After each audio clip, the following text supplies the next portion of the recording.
បងមានមិត្តភក្តិម្នាក់គាត់អ្នកបោះដុំកៅអៅមនុស្សស្រីនៅសាលអូឡ িম্প ិកហើយមិត្តភក្តិរបស់គ្រួសារបងហ្នឹងគាត់អ្នកបោះដុំកៅអៅនៅសាលអូឡ িম্প ិកដូចគ្នាហើយគាត់ពីរនាក់សង្សារគ្នាហើយតែពេលហើយគាត់ណែនាំឲ្យស្គាល់គ្នាអញ្ចឹងណាតែ the first time ដែលបងជួបគាត់អូស្ដាប់ភ្លេងរំភើបហ្មងពេលជួបគាត់ភ្លាមមានអារម្មណ៍ថាយើងស្រឡាញ់គាត់បាត់ហើយអូ first love អូ love at first sight មកន័យថាឃើញភ្លាមស្រឡាញ់ផ្លែតស្នេហារន្ទះបៃហ្នឹងគេហៅអញ្ចឹងហើយមែនតែបងគេហៅស្នេហារន្ទះបៃរបៀបឃើញភ្លាមស្រឡាញ់ផ្លែតអារម្មណ៍ពេលហ្នឹងបាក់ប្រាប់និយាយខ្ញុំអត់ដែរស្គាល់គេប៉ុន្តែឃើញគេតកូចចិត្តគេមាននិស័យកាន់ដៃគេហ្មងបងនិយាយមែនតើណាម៉ែហើយអានេះគិតមើលមនុស្សបងតាំងពីក្មេងមកគឺអត់ដែរហ៊ាននិយាយមួយមនុស្សស្រីថាយើងក្រាស់គេអញ្ចឹងអត់ដែរហ៊ាននិយាយទេតែថ្ងៃហ្នឹងអត់ដឹងមិនទៅជាយើងហ៊ានណាតែពេលបងកាន់ដៃគេមានកលាស់ដៃចេញអីអត់គេកលាស់ចេញម្ដងហើយកាន់ទៀតអត់បងកាន់ម្ដងទៀតកលាស់ម្ដងទៀតកាន់3ដងស្ងៀម3ដងកាន់ដល់ពេលហើយចឹងទៅគេមានខឹងយើងអីអត់ដូចពេលខ្លះចឹងគាត់ថាកាលពីចំនួន10 20ឆ្នាំមុនរបៀបដូចថាស្រីគាត់ប្រកាន់ខ្លួនចឹងណាដូចថាពេលប៉ះពេលអីតិចតួចចឹងគាត់ខឹងគាត់អីចឹងទៅរបៀបថាអូឆ្លើយមែនប៉ះគេចឹង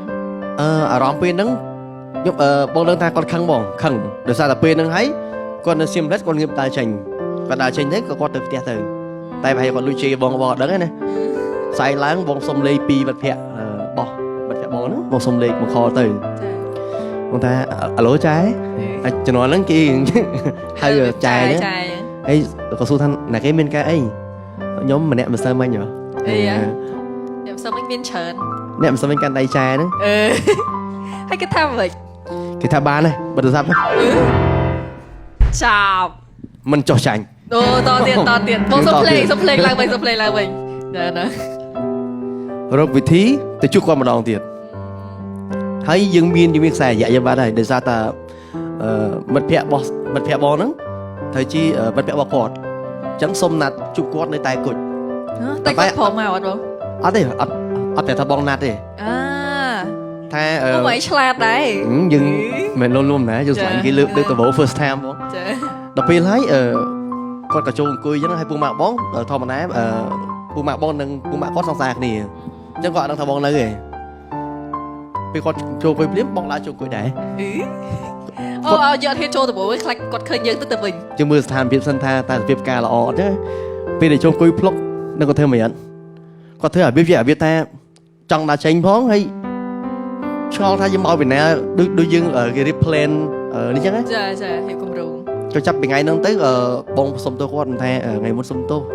ពុំមកហ្នឹងមិនមកគោម្ដងគឺមកសុំទោសថាថ្ងៃមុនច្រឡំកាន់ដៃចឹងណាដៃហ្នឹងវាបងបជាអត់បានចឹងណាមួយញ៉ែថាហើយបន្ទាប់មកក៏លេងអីទៅនិយាយចំទៅក៏សុំមកអានគ្នាចឹងណាគាត់ថាមួយអាទិត្យជួនកាលឬក៏មួយខែជួបគ្នាបាន2 ដងតែពេលទៅជួបគ្នាហ្នឹងគឺមិនមែនតែ2នាក់ទេគឺមានពូម៉ាក់បងនិងពូម៉ាក់របស់គាត់ហ្នឹងគឺជុំគ្នាញ៉ាំអីទិញទួចណាចាយូរទៅរហូតដូចជាបានមួយឆ្នាំកន្លះចិត្ត2ឆ្នាំថាមួយឆ្នាំកន្លះចុះ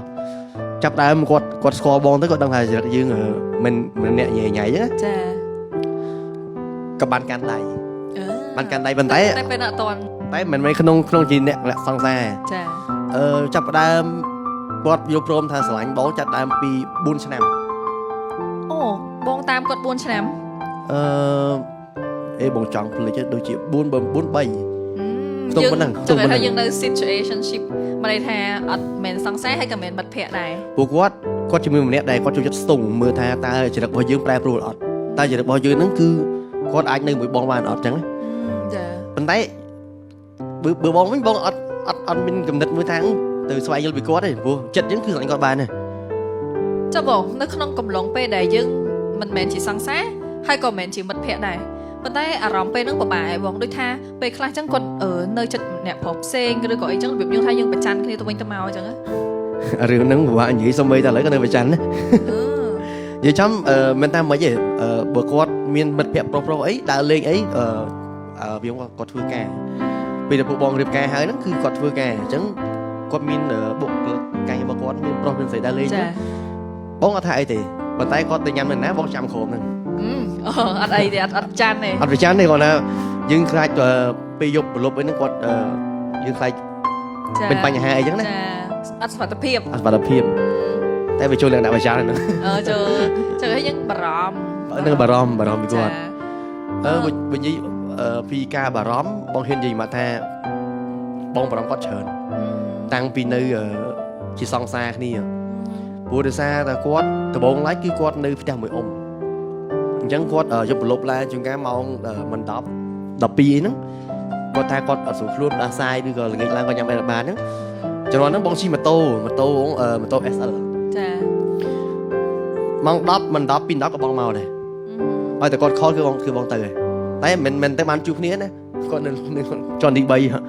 បងនៅក្រោមនេះ ចា បាទតម្លាក់ខ្សែទៅចងស្រាប់ឲ្យគាត់ទៅ